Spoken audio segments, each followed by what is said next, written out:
Innal hamdalillah ve salatu ve selamu ala Rasulillah. Assalamu alaikum ve rahmetullahi taala ve barakatuhu.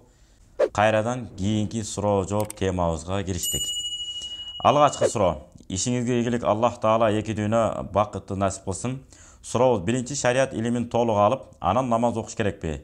Же намазды тургузгандан кийин илим алыш керекпи? Рахмат, Алла Таала сизге да насип кылган болсун. Жоқ, намазды пайғамбар Мұхаммад алейхиссалам итіп айтқан. Ла илаха иллаллах деген келме бар ғой. Ештеңе білбесең, ушуну айтып болса да оқи бер деп.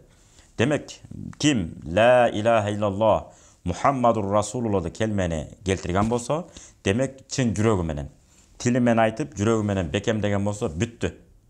Ал адам мусулман деп эсептелет да. Демек, Алла Таала эмнени адал деген болсо аны аткарганга, эмнени тыйып салган болсо аны ал нерседен тыйылганга милдеттүү болот. Ошол менен катар жогоруда айтылгандай намазды токтоосуз эртең окуйт элем, бүрсүгүн окуйт элем дебеш керек. Алла Таала мындай намазга болгон ыхласыңызды бери тартып буруп койдубу, сиз аракет кылгандан кийин. Кудайдын бергени деп бүгүндөн баштап окуй бериш керек. Себеби дегенде азыр Алла разы болсун, намазды үйрөтө тургандай плакаттар толуп кетти азыр. Маңдайга кыйылып коебуз, колго көтөргөнгө болбойт. Илим жазылып турганда карап, намаз үйрөнүп алганча кара окуу үйрөнө берсеңиз, шарият уруксат берет. Эң негизгиси колуңузга митип алып албашыңыз керек. Кудайым кабыл этсин, намазыңызды Кудайым кабыл этсин. Анан кийинки бара анан тез аранын ичинде эле көнүп каласыз буюрса. Кийинки суроо, мен 5 маал намаз окуйм. Аллага шүгүр, динден кабарым бар. 3 күндүк даватка көптөн бери чыгып келем. Үйлөнөйүн деп жаткам. Келечектеги жубайым динден кабары азыраак. Намазды баштай элек экен. Устаз, сөзсүз диндар кызга үйлөнүш керекпи? Ошол кызды тарбиялоо кыскача жолун айта кетиңиз, рахмат. Эми азыр мурункудай татаал заман эмес, кыйынчылык заман эмес. Илгери мисалы бир Мухтасар деген китеп бар, Ханафи мазхабындагы эң түпкү матын деп коет. Эң өзөк китептердин, мурас китептерине эсептей турган болсо, 4 китеп болсо, ошонун бирөөсү. Ошол китепти мисалы сатып алыш үчүн илгери бир жылкысын берип, уюн сатып акчасын берип, араң алдырчу экен, алдырса, алдыра албаса алдагы жок. Анысы азыр китеп деген азыр жайнап кетти азыр. Бүт үй бүлөгө байланыштуу аялдарга тиешелүү сону китептер чыккан, ошону берип, анан китепти көп окуу жагын сүйгөн эле болсо, калганы Кудай буйруса жеңил. Себеби бир алымдын сөзү бар, адам баласы окуган китебине жараша ой жүгүртөт деп. Эчтеке окубаса, анда эчтекени ойлонбойт. Жалаң эле күнүмдүк курсагым кантип кийинбече тамак ашана кантип байыз, ушуну гана ойлонот. Акыл жагынан, адеп жагынан, жүрүш туруш жагынан, келечекте бир үлгүлүү инсан болуу, баалуулуктар жагынан байууну ойлонбош деле мүмкүн. Эң негизги өз мукатыма тың болсом, бирөөлөргө муктаж, каражат жагынан муктаж болбосом болду деп эле, ушуну чоң байлык деп түшүнүп алгандар бар.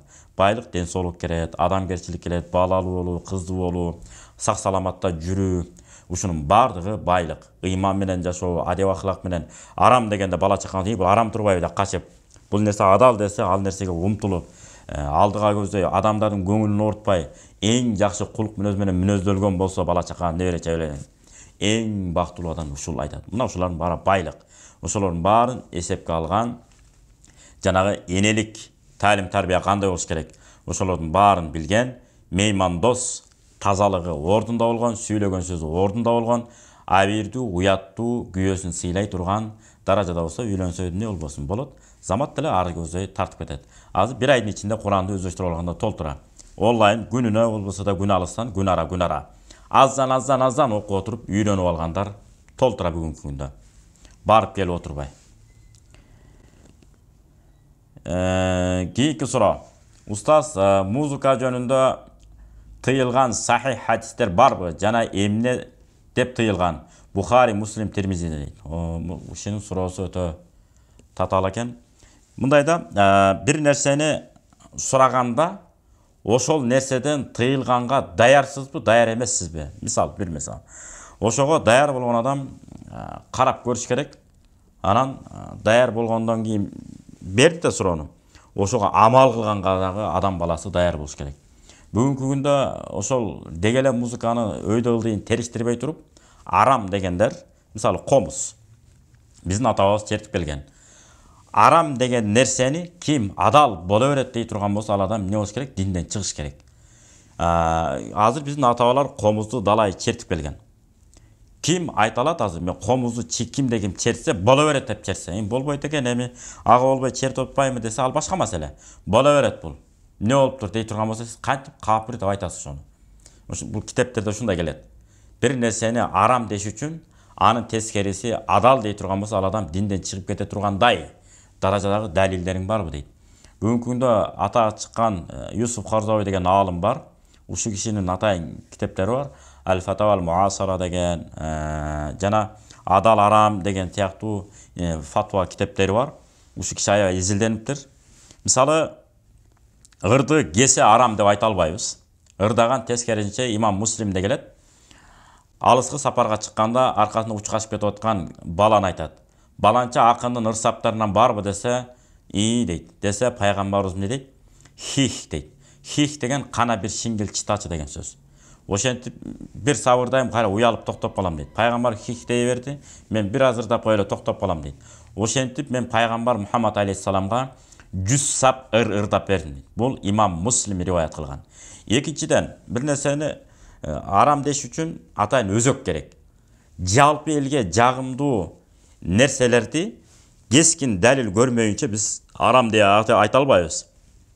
Бүгүнкү күндө ошону арам деп эми албетте жанагы болбойт. Мисалы, төбөсү менен жер үстүнө туруп алып бийлетип жибере турган, көңүлүңүздө жетинчи кабат асманга көтөрүп жибере турган бир чектен чыккан баягы жинди музыка деп коебуз го, баш аягын таппай калган. Эми ошол сыяктуу болсо, эми ал болбойт жанында. Ханафи мазхабында бул негизи кандай болгон күндө дагы макру деп эсептелет. Макру деген эми арам эмес, жагымсыз деген сөз. Туура эмес деген сөз да, баягындай этият болуш керек деген мааниде. Негизинен комуз мисалы уруксат шариятыбызда. Эгерде таптакыр уруксат болбойт дей турган болсо, мисалы дуп деп коебуз го. Ошондо дуптарды четкен дагы эмне болгон? Уруксат болгон. Буга далил катары эркек кишилер бул жака эле коелу, аял кишилерден. Аял кишилерден мисалы имам Насаи риваят кылган, аннаху алейхиссалату вассалам кала ли Айшата хал та'рифина хадихи. Бул аялды таанисыңбы дегенде Айша энебиз калат ла. Жо, мен тааныбайм деп айтты. Дегенде пайгамбарыбыз Мухаммад алейхиссалам айтат: "Иннаха кайна бани фулан." Бани фуландан чыккан кайна аттуу бул ырчы аял. "Тухиббин ан туганния лаки." Сага ырдап берсинби? Деп туруп анан фаганнат лаха, ал аял Айша энебизге ырдап берет дептир. Экинчиси, Арнаб деген да аял болгон. Ибн Хаджар Аскалани Алисаба фи тамиз сахаба деген китебинде келтирет. Арнаб бул Мадиналык болгон, өтө мыкты атага чыккан ырчылардын бири болот. Жана бул дагы пайгамбарыбыз Мухаммад алейхиссаламдын учурунда баягы Мадина шаарында аялдар өздөрүнчө топтолуп алат да, топтолуп ырдап отурган жеринде Айша энебизге ырдап берген аялдардын бири деп эсептелет. Бул пайгамбар Мухаммад алейхиссаламдын учурунда дагы эмне болгон? Ушул аялдар ырларын төгүшкөн. Үчүнчүсү Хамама деген аял болгон. Бул дагы ансарлардын тобунан болот. Баягы Абу Бакр радыйаллаху анху майрам учурунда Абу Бакр радыйаллаху кирип келгенде, тыйып баштаганда ошондо ушул Хамама аттуу аял ырдап отурган болот. Ошондо пайгамбар Абу Бакр радыйаллаху айтат го: "Токтотмо ырыңы." Дегенде пайгамбар Мухаммад алейхиссалам айтат го: "Ар бир коомдун өзүнүн майрамы бар. Жөн койчу ушул майрам болуп калсын" деп пайгамбарыбыз ошондо дагы эмне кылган эмес, туп менен ырдап аткан аялды тыйган эмес. Бул үчүнчүсү. Эми төртүнчүсү Сирин деген аял болгон. Бул Сирин деген аял дагы мыкты ырларын ырдаган. Ошондой эле дагы бир баягы кара тору келген бир аял болот. Кара тору келген аял айтат дагы, пайгамбар Мухаммад алейхиссалам кара тору бир аял болгон. Ошол кара тору аял кара түстүү, кара өңдүү.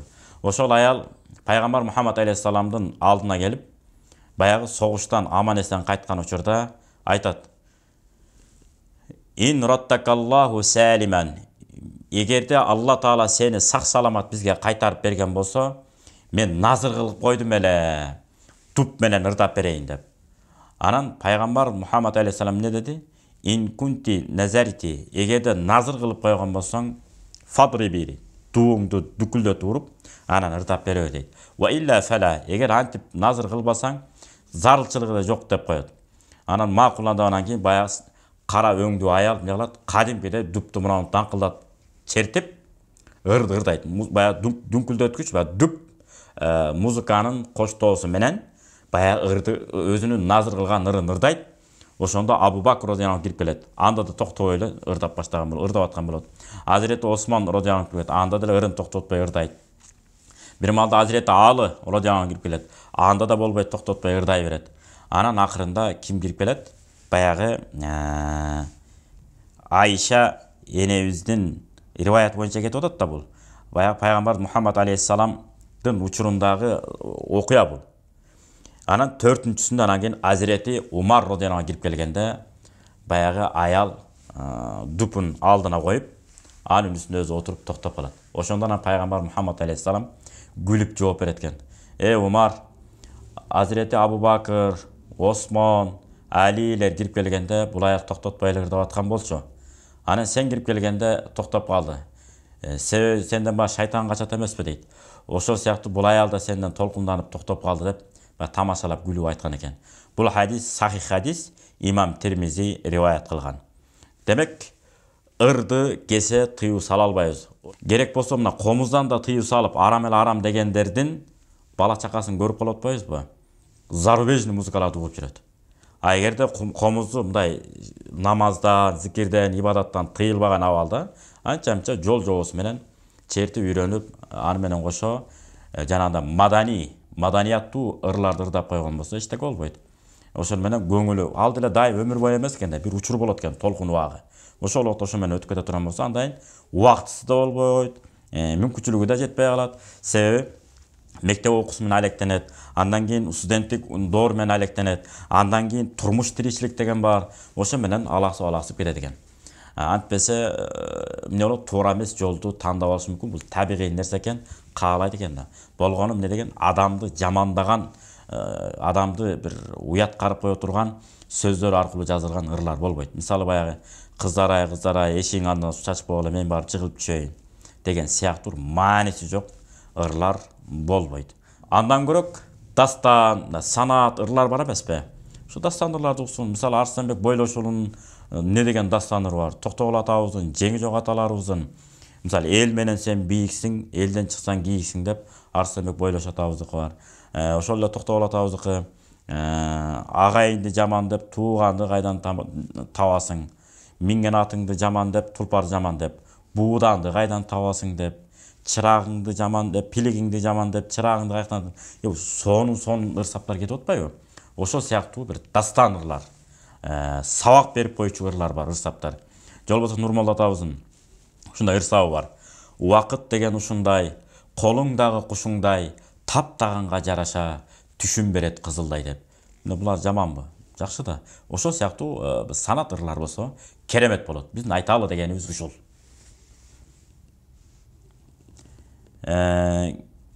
Кийинки сурообуз. Мен Москвада уборщица болуп эмгектенем. Аллахка шүгүр. Айлык акым да, жумушум да жакшы. Бирок колум перчатка менен средстволорго аллергия болуп жатат. Дарыланып жатам. Бирок колум мурдагы калыбына келүүсү кыйын болуп жатат. Ушуга байланыштуу мен официант болуп орустардын кафе, ресторан же клубка кирип иштейин деп жатам. Иштесем боло береби? Тапкан акчам адал эмеспи, адалбы? Эми илгеркидей татаал заман эмес. Интернет жана башка бүт өнүккөн учур. Азыр ысык сууну да, муздак сууну дагы сездирбей кое турган, колуңузга таасир бердирбей, сонун абалда кармап бере турган перчаткалар чыккан азыр. Россия эмес, Кыргызстанга келип калды азыр. Муздак суу менен деле кадимкидей жүйүп берет, суунун муздактыгы колуна өткөрбөйт. Ошондой перчаткаларды алып алыңыз. Эгер ал дагы мындай резина өзүнөн колуңуз аллергия болуп аткан болсо, жукка жанагындай материалдан жасалган колгаптар бар эмеспи?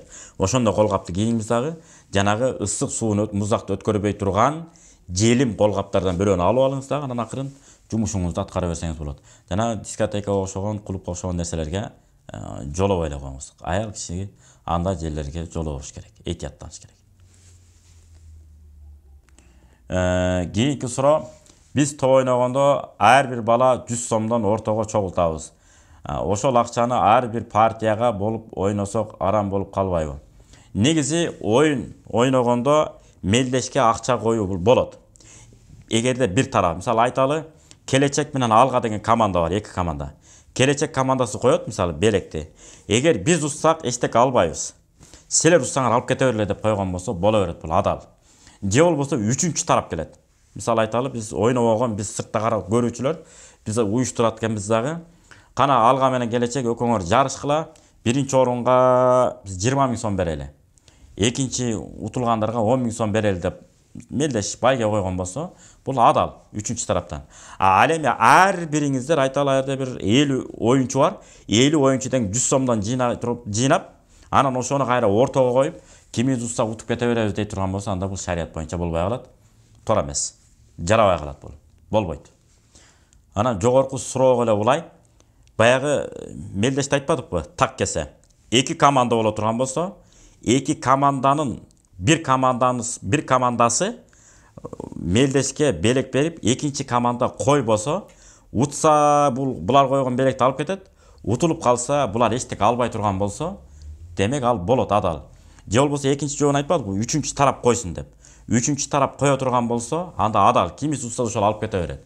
Эң негизгиси, жана 50 оюнчу болсо, 50 оюнчу тең ар бири акча берип, 100 сомдонбу, 200 сомдонбу, же 500 сомдон бере турган болсо, бул таптакыр болбойт. Футбол болсун, волейбол болсун, кандай оюндун түрү болбосун, шарият боюнча болбой калат.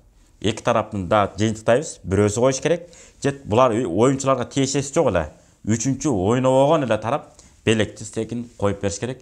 Кимиңер уссаңар мынча беребиз, тигиңер уссаңар мынча беребиз деп. Эми кийинки суроо. Менин суроом бар эле. Намаздагы кыраат боюнча кененирээк айтып кетесизби? Кийинки эркек киши намазда купуя окуганы жакшыбы же жарыя окуш керекпи? Жана купуя иштен кыраат менен окуй берсе болобу? Бул боюнча бир нече жолу айтканбыз. Google'дан ислам негиздери деген намаз, даарат боюнча, орозо, ажылык, зекет боюнча, анан курмандык чалуу боюнча абдан жакшы жогорку деңгээлде жазылган, түшүнүктүү тилде. Ошол жактардан зерикпей көчүрүп алып, бул дайыма намаз менен алектенгендигиңизден ошолорду окуп алсаңыз болот, жеңил, оңой болот. Ошентсе да жооп бере кетели. Купуя деген ичиңизден окуйсуз, өзүңүз угушуңуз керек. Өзүңүздүн кыраатыңызды өзүңүз укпасаңыз, бул да намаз жарабай калат. Өзүңүз мисалы альхамдулилlah роббил алемин купуя окушуңуз керек да. Купуя деген жашыруун. Ичиңизден окуп атасызбы? Ичиңизде кыраат кылып окуп аткан аяттарыңыздын тамгаларын өзүңүзгө эмне кылыш угулуш керек, бирок жаныңыздагыларга угулбаш керек. Ушинтип баягы өзүңүздүн үнүңүздү өзүңүз угушуңуз керек. Ал эми кыраат деген канчалык көлөмдө болуш керек? 3 аят болуш керек же 3 аяттын көлөмүнчө 1 аят окулса намаз жарайт. Ал эми важиптик боюнча Фатиха сүрөсүн окуу важип, кошумча сүрө окуу бул дагы важип болот. Пешим асырларда купуя окуйсуз, багымда шам куфтандарда кааласаңыз жарыя окуйсуз, кааласаңыз купуя окуйсуз, жалгыз болсоңуз. Ал эми жамаат менен боло турган болсоңуздар, анда имам киши эмне кылат? Үнүн чыгарып окуйт. Кийинки суроо, аялдарда гусул качан бузулат? Күмөн санай берем. Гусул ала берип кыйналып кеттим. Күмөн санаганда сөзсүз гусул алыш керекпи? Сураныш жооп берип коюңузчу. Сизге да ушул теманы кайра эле айтабыз. Жана ислам негиздеген китептерди алып алыңыздар. Аялдардын гусулу качан бузулат деген. Кадимкидей түш көрсө, түшүркөсө анан бузулат. Эгер андай иш болбой турган болсо, күйөөсү менен аялдын ортосунда мамиле болбой турган болсо, күмөндүү нерсе боло бере турган болсо, аларга жууна бербеш керек. Анткени ла яртафиул яқину бишшакки. Айкын нак боло турган нерсе күмөндүү себептер менен эле ал жоюлуп кетпеш керек деген эреже бар. Усулда. Ошондуктан дайыма нак адамды аялдыбы, эркекпи түшүркөгөндө адам кандай абалда болот? Ошол абалга жеткирген учурда, ошол нерселер болгондо анан кийин эмне кылыш керек? Гусул алуу керек болот. Ансыз керек эмес. Өзүңүз кыйнабаңыз. Кийинки суроо, бакыт устаз, мен өзүмө ээ боло албай жатам. Сөз берем, сөзүмө тура албай жатам. Азыр ушундай жаман ойлор келип турат. Эмне кылсам болот? Эми сиз эмне жөнүндө жаман ойлорду айтып атасыз, түшүнгөн жокмун. Анын да түрлөрү бар. Бирөө жаман ойлоо, же жаман сөз айтуу, же жаман адатпы, же бирөөлөргө болгон жаман күмөнбү, же өзүңүз бир нерсени убада берип ошого тура албай атасызбы? түшүнбөй калыптырбыз. Ошого кандай болгон күндө дагы адам ла юкаллифуллаху нафсан илля вусаха деген Алла Таала Куранда айткан аят бар. Адам баласы күчү жеткен нерсеге гана Кудай Таалам буйруйт дейт. Демек, биздин аялдардан же башка бир алсыз макулуктардан айырмабыз эркектер. Дайыма эрктүү болушубуз керек. Сөзүбүздү колубуздан келишинче аткара ала турган нерсени айтышыбыз керек. Алла Таала ошон үчүн Куранда айтып атат да: "Фа иллам тафалу ва лан тафалу". Буга чейин бир нерсени кылбайм деп туруп анан кылам деп туруп анан кылбай койгон болсоңор дейт, келечекте эч качан аны кылбайсыңар дейт. Ошон үчүн мына нерседен тыйыл болду, экинчи мындай иш күнөө иш кылбайм деп туруп, кайра эле кыла бере турган болсоң, келечекте дагы эле кыла бересиң деген сөз. Курандагы бул аят. Ошон үчүн колдон келе турган нерсени убада берип, мына нерседен тыйылайын деп, аздан алдыга жыла бериш керек, өнүгө бериш керек. Мисалы, тамеки чеккен болсо, тамекиңизди ыргытам дедиңиз, ыргытып коюңуз, чекпей коюңуз. Мисалы, бирөөлөрдү кагып силкигенден абайлаш керек. Кагып силкип кое турган жаман адатыңыз барбы? Аны таштаңыз. Үңүрөйүп жүрөсүзбү? Жылмайып жайдары жүргөндү үйрөнүңүз. Мына ушинтип анан калыптаныш керек. Анан аялыңызды ар кимге ит талагандай, ортодо мышык калып калса 5-6 итке талап кетет го көчөдө кетип атса, же кичинекей итти, алсыз итти. Ошол сыяктуу келинчегиңизди, бир эжеңиз, бир кайнэжеңиз, же болбосо бир балдыстарыңыз, айтор сизди ар ким келип буйпалап кете берет. Ошондой учурларда эмнешке эркек, бул аял менин аялым, силерге жагабы, жакпайбы, ал мага айырмасы жок. Мен бул да мага ишенип дейди, мени бактылуу кылат деп дейди. Ошон үчүн жөн келип сыйыңарды көрүп, чайыңарды ичип кайра кете бергиле. Бүгүнкү күндө ошондойлор көп. Аялы жакшы эле жанталашып жашап атат, күйөөсүн жакшы көрөт, сыйлайт, 2ден 3дөн бала төрөп берип койгон. Ага карабай, күйөөсү эмне чечкинсиз. Ошондо чечкинсиз апасынын колунан, апасынын этегинин жанында этегин кармап жүргөн балдар болот го. Чоңоё эле калган, жашы 25-30 калып калган. Дагы деле мындай колу этегинен кармалып жүргөндөй да. Апа эмне кылайын, я? Кантип сүйлөсөм деп жүргөн сыяктуу болгон балдар, ошол мүнөзүңүздү таштамайынча, мен аялдын кожоюнумун деген мүнөзгө ээ болмоюнча, үйлөнбөй турсаңыздар дагы жакшыраак болот. Себеби эртеңки күнү сиздин да кызыңыз, үйдө чоңойткон кызыңыз, эртең күйөөгө бергенде, күйөө балаңыз чек жайып туруп, нам менен суунап келсе дагы өзүнүн мээнетимен алып келип, алтындарым, күчүктөрүм, мына сүт алып келдим, бүгүн билинчик жасап жеп туралы. Эртең Кудай буйруса дагы иштеп келем, күрүч алып келем, май алып келем, эт алып келем. Сонун жашообуз болот. Эң негизгиси мына бири-бирибизди жакшы көрөбүз, бири-бирибизди сыйлайбыз. Мына баарыбыздын алты сануу заман, бизден өткөн бай адам жок дей тургандай, бир мыкты, бир жадырап жайнап турган күйөө баланы сиз дагы күтүшүңүз керек. Ошондой ар бир эркек аялын кор кылбай жакшы карай турган болсо, эртеңки күнү сиздин кызыңыз да башка бир күйөө балдар дагы эмне кылат? Кор кылбай карайт Кудайым буйруса. Аялыңызды эзип отуруп ала турган болсоңуз, сиздердин келечегиңиздер жөнүндө ойлонгонго, бала тарбиясы боюнча ойлонгонго бир да убактысы калбай калат экен. Себеби ал психология жактан колдоо болбогондон ошол жагынан запкы жейт экен дагы, чөккөндөн чөгүп бара берет дагы, эртеңки күнү бүжүрөгөн байкуш энеге айланып калышы бат эле болот, оорукчан да болуп калышы мүмкүн. Оорукчан аялдан оорукчан балдар төрөлөт, башка эмне болмок эле. Ошондуктан пайгамбар Мухаммад алейхиссаламдын хадисте айткандай, аял заты биздин колубуздагы аманат. Ар бир сөзүн аныктама бере берип, жооп бере берип, кээ бири айман кылып калгандар бар. Туура эмес. Жөн эле мында зыяндуу же бир мааниси деле жок сыяктуу кээде ойлонулбай сүйлөнүп кала турган сөздөр болсо, маани бербей койсоңуз болот. Көп деле ага мындай жанталашып, ар бир сөзүнө жооп бере турган болсоңуз, эртең ырчырчып кетиши мүмкүн. Ошондо чип кете турган сезип калсаңыз, эркек киши айкөлдү кылып коюш керек. Билмексен болуп. Жакшы деп, ошон үчүн пайгамбар Мухаммад алейхиссалам, Абу Бакр, Умар, Усман, Али радиаллаху анхулар негизги ибадаттан бошогондон кийин мынтип молдошто окунуп отуруп койгон экен. Ошого сиз эмне кылышыңыз керек? Жарап берип коюшуңуз керек. Кийинки суроо, менин күйөөм ичет, 3 балам бар, боюмда дагы бар. Көп берилип кетет. Акарачка, колбаса көп жейт. Алба, арам десем болбойт. Эмне кылса намаз окуп туура жолго түшөт. Арактын айынан аял балдар көп жабыркашат. Кыргызстанда аябай катуу тыюу салса жакшы эле. Өзүмүн атам, күйөөм, кайнатам, айтор баары ичет, кайненем экөөбүз жададык ичкендеринен. Эмне кылсак болот дейт. Эми өтө көйгөйлүү окуя. Кудалашып, анан үй бүлө менен чогуу олтуруп алып ичип калгандан Кудай сактасын. Бата кыласыздар, жакшы бата тилек кыласыздар. Күйөөлөрүңүздөргө эмне, аталарыңыздарга кайсы иш жагымдуу, ошол иши менен алектендиргенге, ошого шарт түз бергенге дагы эмне кылат экенбиз? Колубуздан келишинче аракет жасап, жана аларга даамдуу тамактарды жасап бергенге аракет кылышыбыз керек. Кээде ашыкча мээсин жей берип, жана негатив сөздөрдү айта берип, мен деген шуба кийишим керек болчу, мен деген былтыр кийген мына бут кийимди, быйыл башка бут кийим кийишим керек, былтыр элдин баары мына көйнөгүмдү көрүп койгон, мен быйыл башка көйнөк кийишим керек болчу дей берип, ичирип коюп туруп, анан эми ичип атат, эмне кылайын дегендер дагы толтура. Ошон үчүн адам албек алына жараша дейт. Жуурканыңа карап бутуңсун дейт. Укмуш макалдар бар бизде. Айдаганың эки ышкырыгың таш жарат деп. Ушул сыяктуу укмуш. Абалга жараша алдыга жылы бериш керек. Эркекте эле бар болсо жок бербейм дебейт. Акырын бүт нерсени сарамжалдуулук менен аял киши ордосуна коюп алса, даамдуу, ширин, таза бышырып тамактарды берип, жүр мага жардам берип койчу, карап эле туруп койчу деп, тоок болобу, уй болобу, эчки, кой ошол иштер менен алаксытып, туура жолго алып кетип калса болот. Кудайым буйруса, аракет кылып, Кудайдан бата тилектерди жасап. Кийинки суроо: Устаз, эгерде аялым мени тоготпосо эмне кылышым керек? Рахмат. Чоң. Рахмат чоң эмес, чоң рахмат. Сынаточ мурун айтылат кыргыз тилинде. Ушундайлар аябай көп өйдү. Рахмат чоң деп коет.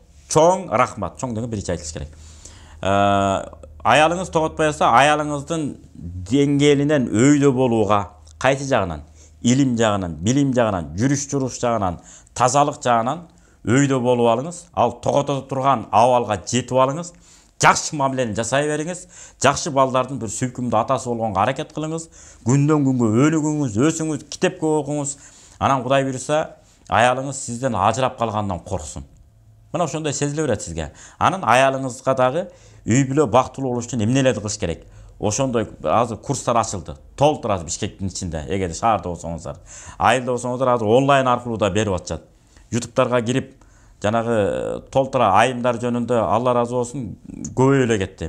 Ошолорду акырын личкаларына катталып алып, бактылуу айым, Нур Академиясы деген, дагы мына Марва ТВ'нда, Марар радиолорунда айтор бир түрлүү жагынан алып келип, аялдар бактылуу болуш үчүн эмне кыла алабыз деп, ушинтип сабактарды уюштуруп аткан эжекелер, карындаштар бар. Ошолорго каттатып коюңуз келечегиңизди. Эгерде ушуну мына сабактарын өздөштүрүп, мага мынуну айтып берсең, мен сага мындай белек алып берем же кийим кечеңди бир сире дагы жаңылап берем деген сыяктуу иштерди, сөздөрдү, убадаларды берип, ошол нерселерди аткарып койсоңуз, Кудайым буйруса аялыңыз сизди да сыйлап калат. Анан насфай тамеки дегенди жолотпош керек. Анткени пайгамбар Мухаммад алейхиссалам хадиси бар. Адам сөз сүйлөгөндө периштелер эмне болот? Мына жерине келип тыңшайт. Жагымсыз жыттан адамдар жиркенгендей эле периштелер да жиркенет дейт. Тишти жууа койсо эле өзү жыт пайда боло баштайт. Тамеки насфайды кошкондо курама темир курч болот деп башкача бир жыттар пайда болот экен. Ошолорго чыдап төрөп түшүп келе жаткан апаларга, карындаштарга да чоң рахмат. Ошон үчүн муну ыргытыш керек. Ошондон анан эркектер деңгээлибиз өсөт дагы. Анан мырза отуруш менен төргө отурганды да үйрөнүшүбүз керек. Майдаланып, чукуланып берсек, албетте биздин дагы кадыр баркыбыз калбай атат. Ошон үчүн намыскөй, окатчылыкка, жүрүш турушка, анан адилеттүүлүккө, анан кайын журтту колго алып, мынамдап сыйлап коюңуз. Кудай үчүн ал дагы. Анан бара эмне болот? Келечегиңизде сизди сыйлап калат Кудай буйруса. Кийинки суроо: шилекей нажаска киреби? Малдын шилекейи кийимге аз-маз тийип кетсе намаз өтө береби? Эти арам болгон малдардын шилекейи нажас, эти адал болгон малдардын шилекейи бул таза деп эсептелет. Мисалы, кой, эчки, уй, төө, жылкылардын шилекейлери бул таза эле. Иттин шилекейи нажас. Ал эми мышыктыгынан кутула албайбыз. Мышык келип кете берет. Ошондуктан аныкы нажас деп эсептелбейт. Хидая деген китепте ушундай келген. Кийинки суроо: Ассаламу алейкум устаз. Альбен Голд арамбы? Ва алейкум ассалам. Альбен Голд деген шоколад эгерде кошулмасында арам нерселер кошулса арам болот. Кошулмасында арам нерселер болбосо, демек арам болбойт. Биз терең изилдеп өттүбүз, аны жебейт делекем. Эгер жей турган болсом, жанагы кошулмаларын карап айтмакмын. Ошон үчүн өзүңүз эле карап алсаңыз болот. Мыктыбек Арсланбековдун Адал Арам инструкциясын карап, андан башка да толтура болуп кетти азыр.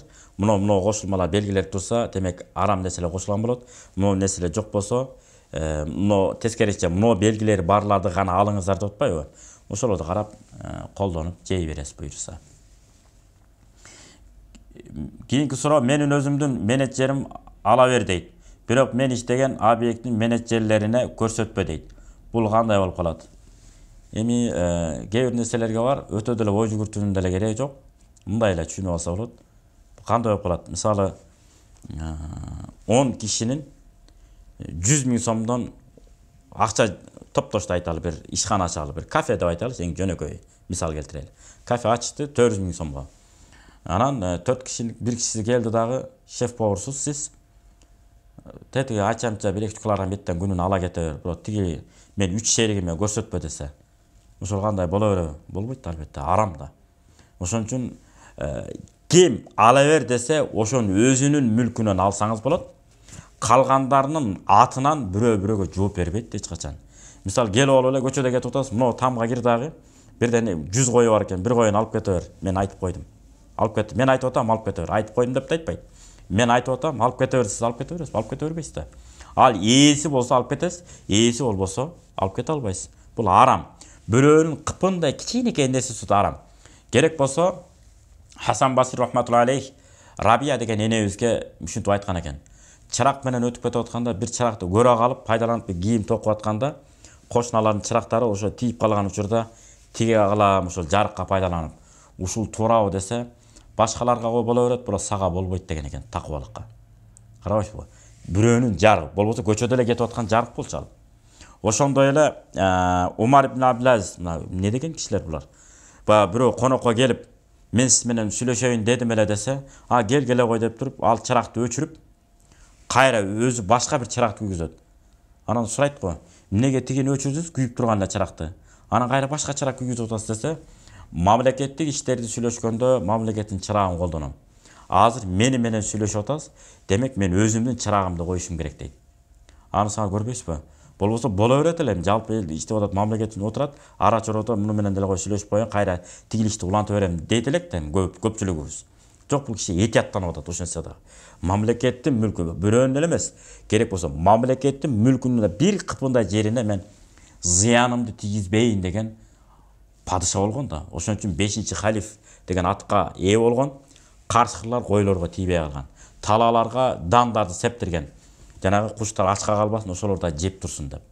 Ушунчалык деңгээлде мусулманчылыктын иш чарасын, зекет маселелерди өнүгүү жагын аябай өнүктүргөн, ушунчалык береке болгон, каршылар койлорго тийбей, токчулук мал. Кыргыздар айтып коет, койдун үстүнө бөдөнө жумурткалаптыр деп коет.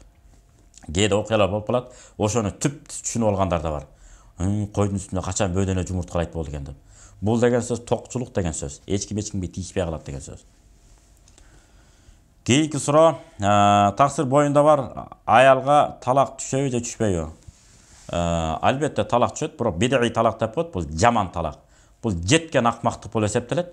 Ошон үчүн кош бойлуу болду да күйөөсүнөн.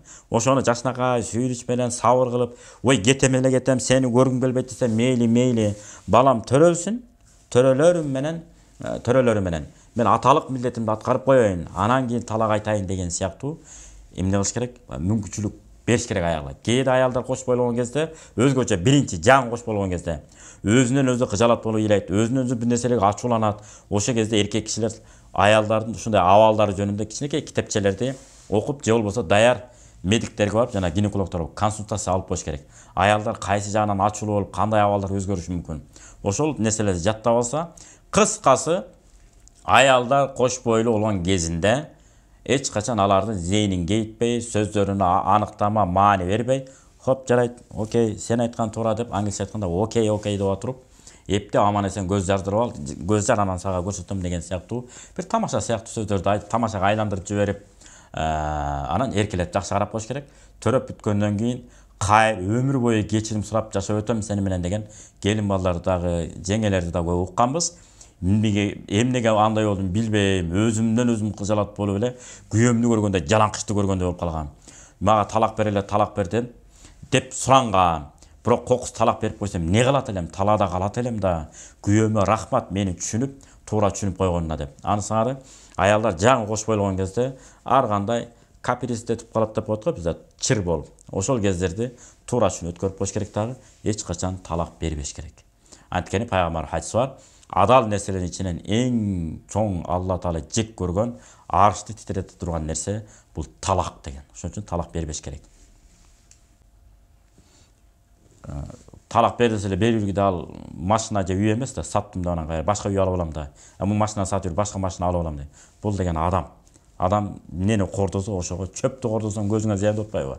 Ансары адамды, аялды ким кордой турган болсо, эртең күнү анда аял чыкпай калышы мүмкүн. Тескерисинче аял күйөөсүн кордой турган болсо, эртең буну сүйүп, күйүп карай турган күйөө таппай калышы мүмкүн. Нафил намазын кайсы убакта окуса болот? Жооп берип коебуз бул суранычы. Нафил намаз бардык учурда болот. Болгону чак түштө, күн чыгып келатканда, чак түштө, күн батып баратканда болбойт. Анан багымдат убага киргенден күн чыкканга чейин аралыкта болбойт. Андан кийинкиси асыр намазын окугандан кийин шам намазын окуганга чейин макру болот. Калган учурда бардык учурда нафил намаз боло берет. Адам гусул жок жүрсө, же даарат жок жүрсө, дуа кылса кабыл болобу? Адам гусулсуз жүрсө күнөөкөр болобу? Гусул жок жүрсө береке болбойт. Негизинен гусул жок болсо, даарат жок болсо, зикир чалына берет, ал кадимкидей боло берет. Анан бата тилек жасала берет. Эч ким айта албайт, менин батам сөзсүз кабыл болот деп. 5 мал намаз окуп атам, мен бейишке кирбегенде ким кирет дей албайбыз биз. Азылык кылабызбы, орозо кармайбызбы, Кудай үчүн аткара беребиз. Кайсыл амалыбыз жагып, Кудай Тааламдын райым менен бейишке кире турган болсок, Алла Таала ошо менен киргизип кое берет. Мисалы, Азирет Умар радыйаллаху анху дүйнөдөн өткөндө кайсы бир Азирет Умардын жакын адамдардын бирөөсүн түшүнө кирет. Анан ал киши мынтип айтып сурайт Азирет Умардан. Кабыр сурагынан кандай өттүңүз? Баягы адилеттүүлүк деген сыпат, адилеттүүлүккө бекем эмес белеңиз. Ошон менен эле жеңил эле өтүп кеткендирсиз десе, жок дейт. Мен ушу көчөдө баратып бир жаш балага жакшылык кылып койгон экем. Жакшы сөз сүйлөп жакшылык кылган экем. Ошол амалым Кудайга жагып, мен жеңил өтүп кеттим сурактан дейт. Көрдүңүздөрбү? Анысынан биз айта албайт экенбиз. Мен 5 мал намазым жагып калат Кудайга, же болбосо ажылыгым же орозом. Кыскасы, кандай жакшылык соо иштер бар. Колдон келишинче аткарып кете берет экенбиз, натыйжаны Кудайга таштап кете берет экенбиз. Кудайдын ыраазы үчүн деп. Балким бирөөнү карап, көңүлү чөгүп турган болсо, ассаламу алейкум деп күлүп койгон, жылмайып койгон садакаңыздын сообу менен Алла Тааланын ыраазына жетип калышыңыз мүмкүн. Ошондуктан же бир балаңызга, же аялыңызга жакшылык, же аялыңыз сизге жакшылык кылып, Алланын ыраазын таап алышы мүмкүн. Ошон үчүн биз сооп амалдарга ач көз болушубуз керек, жанталашыбыз керек, дайыма шарият буйруган нерселерди аткара берем. Натыйжада Алла ыраазы болсо болду деген ишеним жашай турган болсок, Кудайым буйруса, эки дүйнө бактылуу болот экенбиз. Кийинки көрсөтүүбүздө көрүшкөнчө сак саламатта туруңуздар. Ассаламу алейкум ва рахматуллахи ва баракатуху.